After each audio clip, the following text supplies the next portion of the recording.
dhimmoota kana irrattis oduu keenyaan isin biraan geenya nu daawwadhaa. OBN irraa matsoduun qabannee jirru akkuma itti jira. Olaantummaa seeraa mirkaneessuuf namoota dhimma seeraa irratti ilaalcha sirrii fi naamusa qaban horachuun murteessaadha jedhan abbaan alangaa waliigalaa Oromiyaa obbo Guyyoo Waariyoo. Qaamolee haqaa naannoo Oromiyaaf leenjistoota magaalaa Adaamaatti kennameera. Kibaba Utichaa dabalata qaba.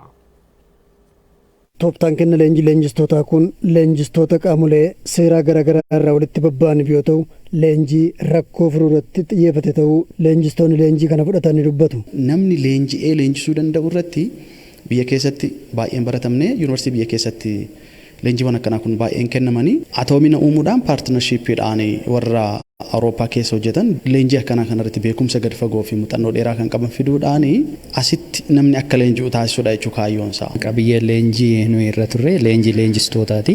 Leenjiin kennamus leenjii hojii keessatti rakkoo irratti hundaa'ee kenname rakkoo hiikuu danda'u akka ta'edha kan nuti fudhachaa turre jechuudha. Bu'aa qabeessummaa leenjii kanaatiif barsiisaan yookaan leenjisaa waan hunda akka haguuggochuurra barattoonni yookaan leenjifamtoonni ofii isaaniiti rakkoo hiikuu irratti isaan waa hunda waan hedduu isaa akka isaan ofii isaaniitti hojjetan gochuudhaan dandeettii isaanii akkasii cimsatan sirna leenjii akkasii diriirsuudhaaf jechuudha kaayyoon isaa kanadha. Leenjiin kun hanqina ga'umsa leenjistoota seeraa karaa adda addaatiin calaqqisaa tures furuu akka malu hirmaattota leenjichaa irraa iyyaafne. Hanqinni kanaan dura ture tokko leenjiin hojjettoota sadarkaadhaan jiraniif hojjettoota hojiirra jiruudhaan yeroo yeroodhaan dandeettii irratti beekumsa irratti ga'umsa isaanii hojii hojjechaa jiranitti seerota haaraa bahanitti haa ta'anii seerota jiran irratti hubannoo kennaa deemuun qaawwa hojii irratti mul'atu hir'isuudhaaf jechuudha.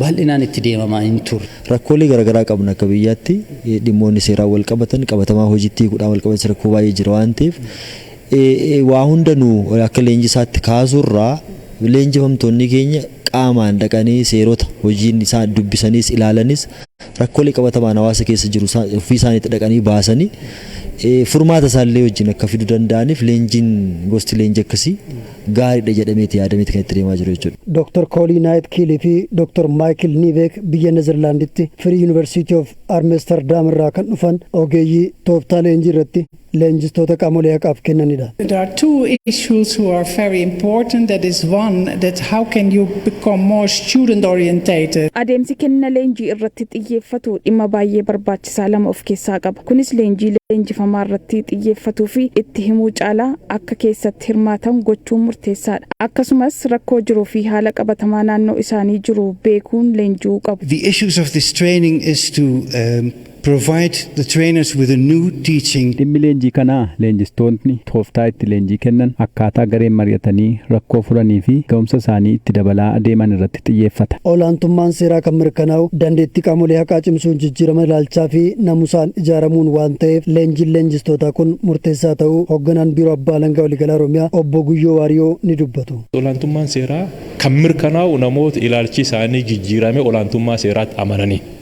Kanaaf leenjiin kun ilaalcha namoota jijjiiree olaantummaa seeraatti namoota amansiisee olaantummaa seeraa mirkaneessisuu keessatti gahee olaanaa qaba jennee amanna. Lammata irratti ammoo naamusa ijaara jechuudha. Leenjiin naamusa ijaara.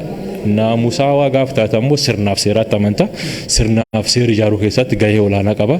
Warrummaan amma hubannoo namaa kennu kunu hubannoo fi haaromfachuu qaba waan ta'eef kana kennuun barbaachise. Bu'aan leenjii kana booda qaamolee haqaa irraa eegamu maali gaafii jedhuufis haala barataa yookiin leenji'aa san bu'uura godhatee leenjisuudhaan namni haaluma salphatti waan leenjii san akka hubatu taasisa jechuudha. Egaa bu'aan leenjii kanarraa eenyu tokko hubannoo jijjiira jechuudha. Ilaalchi jijjiira. Barsiisota ilaalchi jijjiirta jechuun namoota hedduu isaan barsiisanii jira isaan kan ilaalchi jijjiirta jechuudha. Dargaggoonni misooma jalqabame itti fufsiisuun guddina biyyattii mirkaneessuuf hojjechaa jiraachuu liigiin dargaggoota ergama nageenyaa fi badhaadhina Itoophiyaa beekse. Liigichi yaa'ii hundeeffama isaa Finfinneetti gaggeesseera jaldeessaa